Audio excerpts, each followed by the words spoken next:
My name is Janakika, and I'll be your host for the solution track for the day. First up, we have Jessica Tinker from PayPal, whose talk is about keeping momentum amidst the COVID pandemic. Jess is a partner growth manager on the global partnership team based out in London.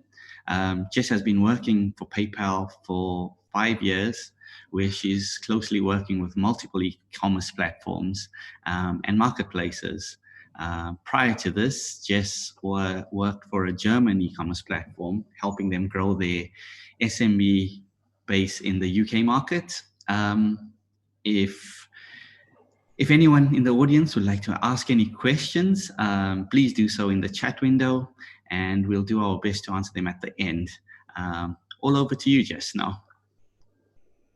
Cool, thank you very much for that lovely intro.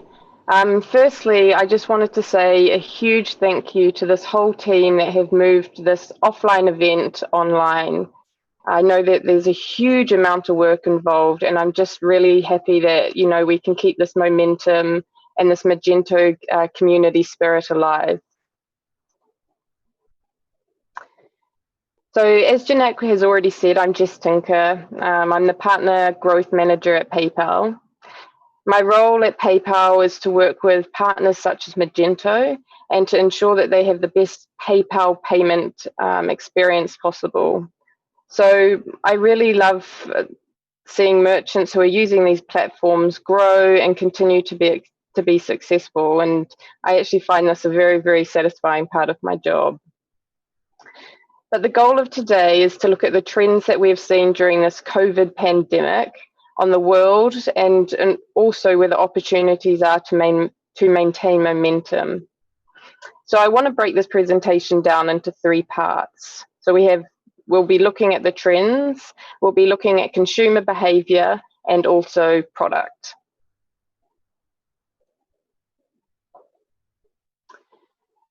So firstly, just to lay everything out on the table, I understand that that right now it's still a very, very difficult situation and time that we're living through. It's rough, so I'm going to keep it as positive as I can. But it's fair to say that we've entered a new era, which I'm calling cohabitation, that, let's be completely honest, nobody was really ready for, nor had anybody ever planned for such a thing. So the question is, how do we adapt to live with this new normal?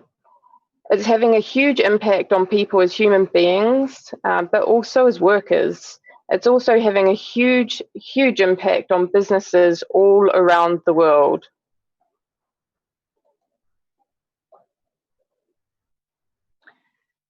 COVID-19 has had a huge effect on businesses, like I said, not only in the UK, but around the world, as different countries are dealing with this virus in different ways, at different rates, at different times. It has meant that online shopping is now realistically just shopping, with the only real way to get anything at the moment, well, at least up until Monday just gone, has been through buying it online. In April, lockdown was well and truly in play for us here in the UK, and this saw retail sales drop drastically. However, online growth took a sharp incline. So I was reading a BRC report for the UK that showed that online sales were up almost 60% year on year in April, with 70% of sales now taking place online. This is actually huge, and it's a massive shift that we've seen in the market. As you can imagine, this is true for some industries, but not all of them. So at PayPal, we started to see the impact of COVID-19 in early March. So as countries started to implement restrictions on international travel. So as you can imagine, we saw a really big decline in this travel sector, and even saw negative TPV growth due to refunds from big merchants across the travel industry. As the virus continued to evolve around the world, I'm sure many of you were affected by this. I know I was. But many events and festivals were cancelled. Cinemas became closed. So we started to see the same negative trend in this ticketing vertical as well. What was really interesting, though, was that when the government imposed this lockdown on the 23rd of March, we started to see strong acceleration in a number of verticals. In fact, the trends basically show the stages of how people and consumers dealt with their worlds changing. So I like to break this up into 4 stages that I can honestly say, hand on heart, that I went through myself. The first stage I call the panic stage. So this is the first increase that we saw was in the groceries and home and garden vertical. This is when consumers were stockpiling essential items and household goods. I'm pretty sure that everybody on this call was guilty of that in some way or another, as we all went into panic mode. We probably all have toilet paper to last us till June next year, let's be honest. Then we saw a shift into stage 2. So, what can I do to get through this time inside stage? So during this time, we saw digital goods and gaming verticals increase rapidly, partly driven by consumers taking advantage of the introductory Disney Plus offer. I'm sure a lot of parents would understand this trend here. We also saw gamers investing more on subscriptions and games as they plan to stay an extended period at home. We have started seeing the growth of these segments slowing down slightly from the peak that we saw about a month and a half ago, as restrictions have started to lift for us here in the UK. Then we move into stage 3. So this stage I call, I might as well achieve something through this lockdown. So this is when the groceries, home and garden, and electronics vertical continued to contribute to a significant upside. We saw consumers kitting out their homes now that they knew that they were going to be working from a home office during lockdown, as well as workers who perhaps they were furloughed or they had more time on their hands, using this time to do improvements around the house.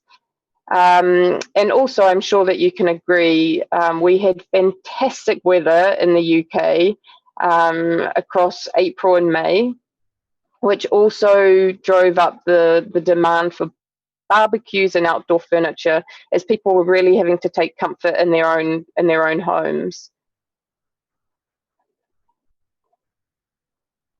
And then finally, the final stage, stage 4, which I call, I don't want to put on 100 pounds during lockdown.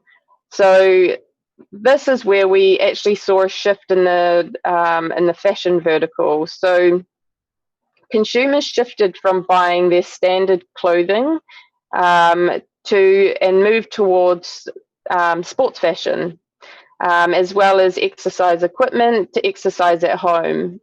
But part of the shift is not just kind of the shift that we're seeing online. We also saw the shift from people shopping on the high street offline move to these online sales, as these key stores remain closed. So in the last few weeks, the growth of these verticals have remained steady at a high level as consumers are more used to this, this new way of living. These trends have been seen across all core markets, but at slightly different times depending on when countries went into lockdown. We have started to see some stabilization in the European markets over the last couple of weeks, but the UK has still been in growth mode. This could be down to the UK being behind other European countries as Europe start to lift lockdown measures and start to try try opening shops and restaurants and bars. What's undeniable, though, is there has been an extraordinary boom online, which we are now seeing stabilize, but at a much higher rate. Basically, all verticals saw some sort of increase besides travel, but we are starting to see a small uplift here as countries open up their borders and people are looking to kind of, start moving around again. This shift online, I personally believe, will be a longer term shift in our consumer behavior.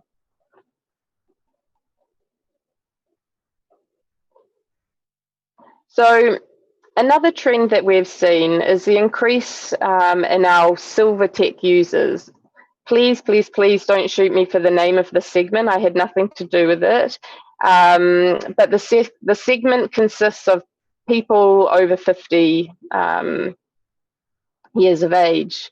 So before this pandemic, this group would have really brought anything online. They were used to going to the high street, who predominantly use cash and card, but there has been a really big shift in this segment.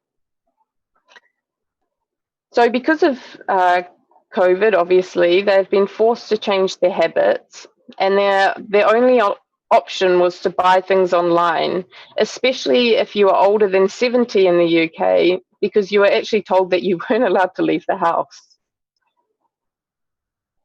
So we saw the segment, actually they were our fastest growing segment from March to April, which is, really interesting.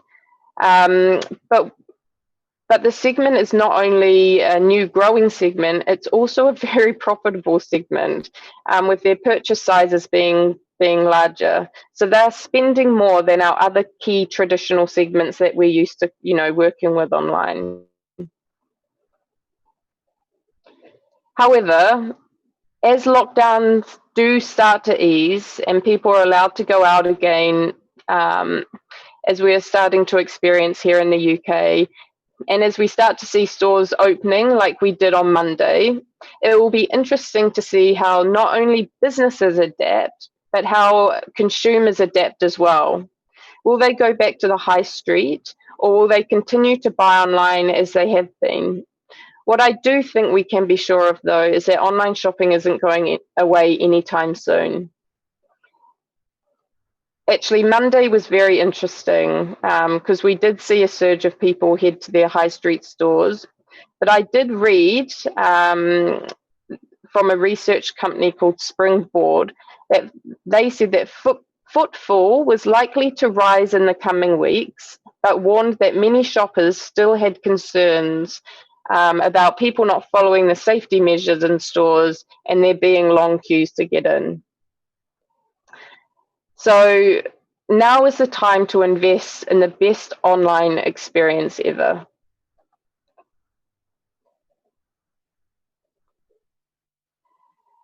So to help you get this momentum, whether it be making a shift to selling online, if you have a brick and mortar store and you haven't had an online presence, whether it's making that shift, or whether it's making that investment to make that move from M1 across to the M2 platform, whatever it may be, we have some options that might be able to help you. So in the UK, we have a product that many of you may have heard of before called PayPal Working Capital, which is basically a cash advance to help you grow your business. You have to qualify for this product, but it's worth checking to see if you do. So there's some criteria before checking. Is that one, you need a PayPal business account. You need to have been processing volume through that PayPal business account for at least 3 months, and you have to have done at least £9,000 worth of volume for the year through that PayPal account. Just to add that. So if you can say yes to those criteria, then it is worth looking into to see if you qualify. It's super, super simple. Or you need to go to our landing page just just search PayPal working capital, and it should come right up for you. There's an apply now button, and you can go right ahead and apply from there. So if you're successful, you'll get told basically instantly if you are, and then if you agree to take it on, then you'll get your funds in second. But what's really great about it is that you actually pay back this cash advance automatically as you get paid via PayPal. So it's just like another transaction fee.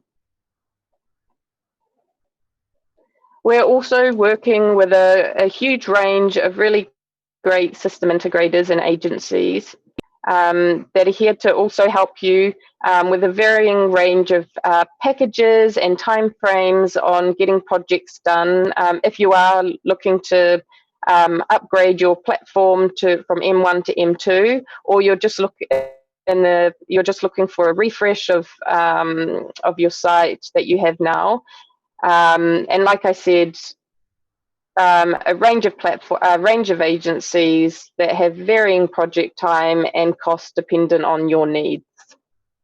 But I won't go into that too much now, but if you do have any questions around this, then please come and chat with us in our virtual booth. There'll be a few of us on there ready to chat with you guys and help with any questions that you might have around that.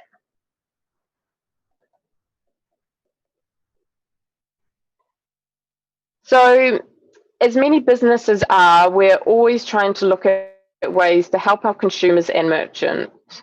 So if we look at just the online component here, we wanted to move really quickly and help those most affected by this pandemic. So those that had absolutely no online presence, which meant that in most cases, all income stopped for these merchants. So we've put in place that for any new merchants going online, or in fact anyone that's new to PayPal at all, until the 15th of August, you'll pay zero fees for many of our products for the first £40,000 that you process. So this is really great if you are looking to get online and move forward with that, or if you just you've never tried PayPal before and you want to give it a go, now's the time to do that. Another thing that we've done, and this affects all our merchants, not just offline merchants moving online, but we've also extended our seller protection to now also cover intangible goods.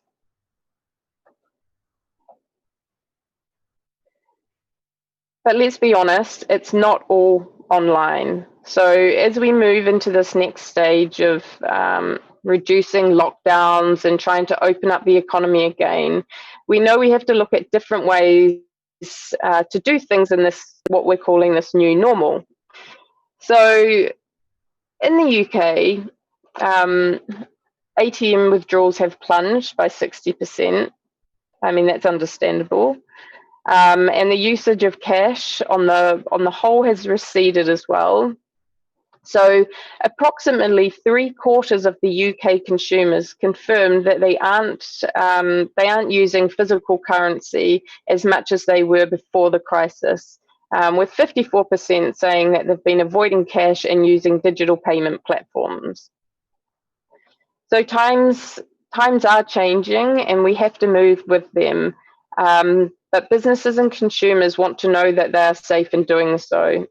And by safe, I don't just mean that their payments are safe, the standard traditional safe in terms of payments. But what I mean here is that their health and safety are protected. It really is a completely different time that we're in right now, and what we've, different to what we've ever experienced, and we have to adapt to that. So one thing that we've done to help merchants make this transition back to opening shops is we have recently rolled out QR codes for contactless payments. So this is going to be able to help our consumers and merchants maintain social distancing guidelines while continuing to buy and sell. I know that people have tried QR codes in the past and they haven't necessarily worked, but it's really, really important to know that technology has come a long way since the launch of them. QR scanners are now built directly into consumers' phones. The times are also very, very different, where people are wanting to feel safe when buying offline. The other important thing to know about this technology through PayPal is that there are no limits on the amount that you can pay, like you have with card payments. So with card payments, I think that the tap and pay, they've now upped that to £40 before you need to touch or tap your card and then put in your PIN, which means that you need to be touching a terminal. There's lots of chances to be spreading germs. So how does it work? So merchants who are selling items in person, so let's use, for example, a local coffee shop, just for this example. So this coffee shop can go to their PayPal account and find a unique QR code. With this, you can download this QR code, you can print it, or you can save it to your images, however you choose to use it. But for this example, let's say that you print it off. So you could either have these printed off and put on tables, or you could have it where you're wanting your consumers to pay. And then what they do, the consumers simply open up their PayPal app. They'll be prompted with a QR scanner. You scan it as a consumer, enter the amount that you're needing to pay, and this money gets sent directly to your PayPal business account. So it significantly reduces the need for any sort of contact with consumers, but also with checkout terminals. We're live across 28 markets with this, and until the 13th of September, there's going to be no transaction fees for these purchases for businesses. So again, I really urge you, if you do have some offline presence, to give this a go. It's super easy. It helps your consumers feel safe. It also probably helps your staff feel safe when selling in this environment as well.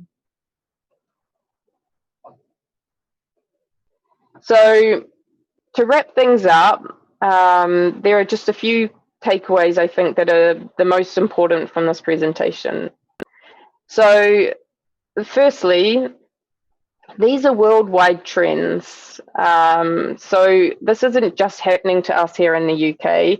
In fact, we're well behind other countries that are going through this pandemic.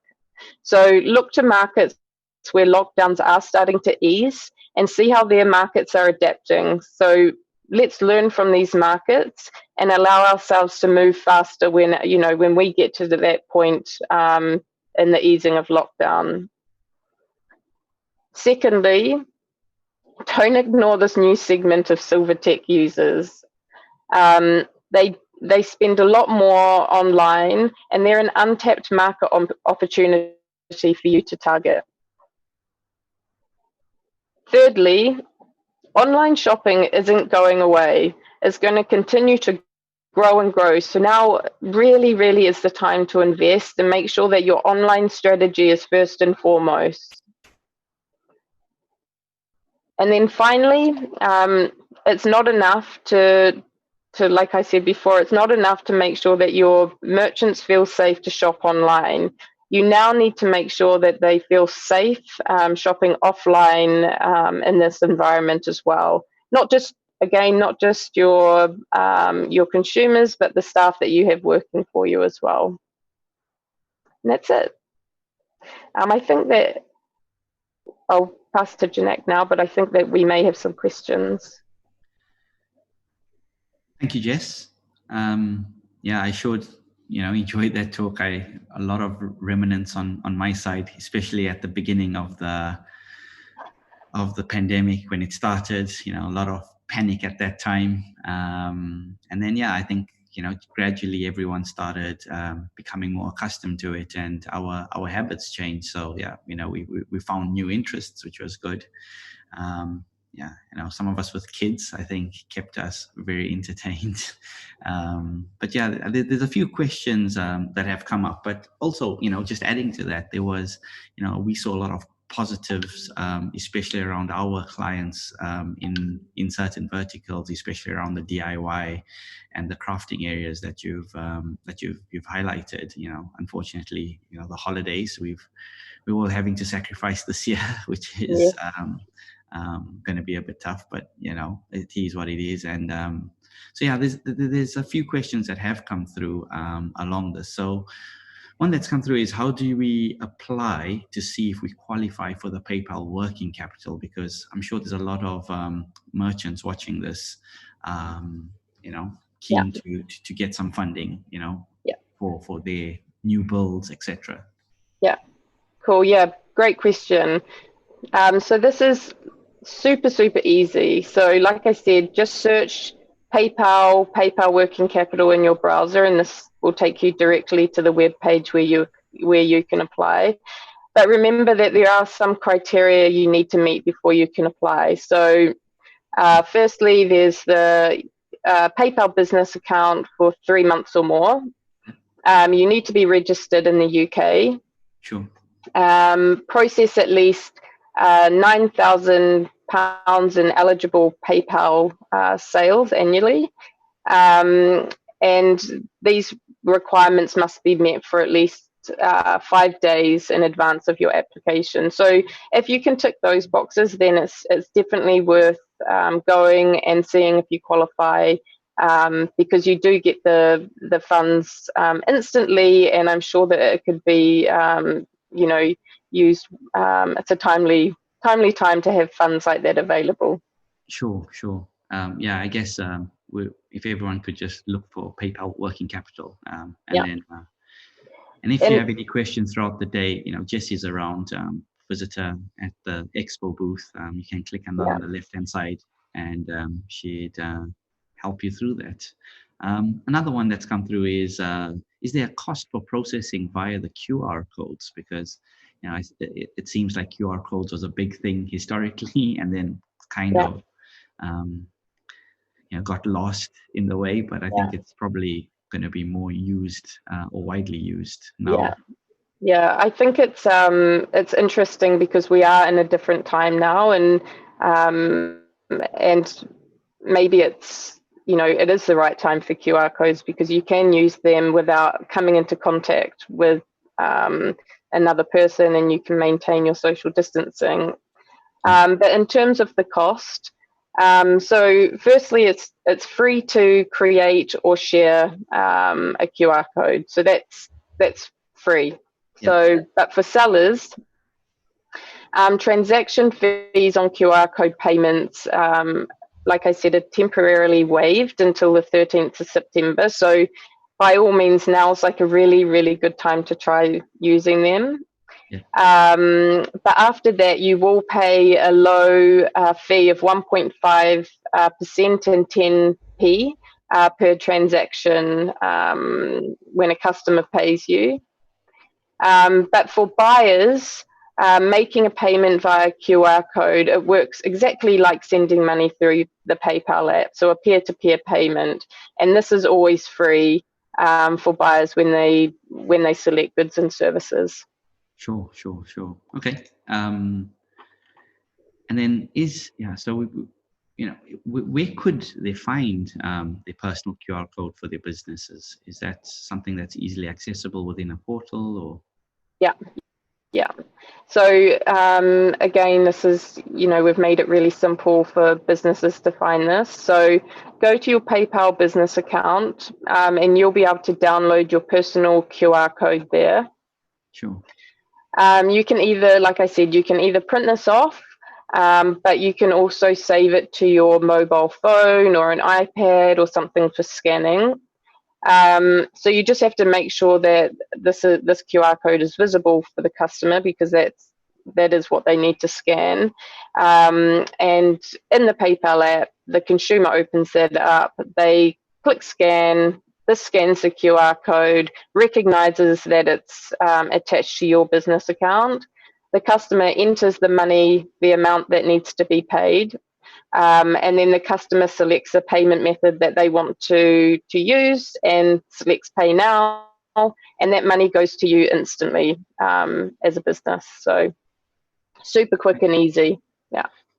Yes, it seems like it will be useful for everyone. Just trying to see if there's any more questions that have come through. Looks like everyone's being a bit quiet. It's not a lot. It's early. People probably need coffee. People do need coffee. But that was really useful, Jess. Yeah. I don't think there's any more questions that have come through. We've got 2 minutes left. Is there anything else that you want to wrap up with, Jess? Is there anything that you feel that? I think the silver tech seems quite an interesting area.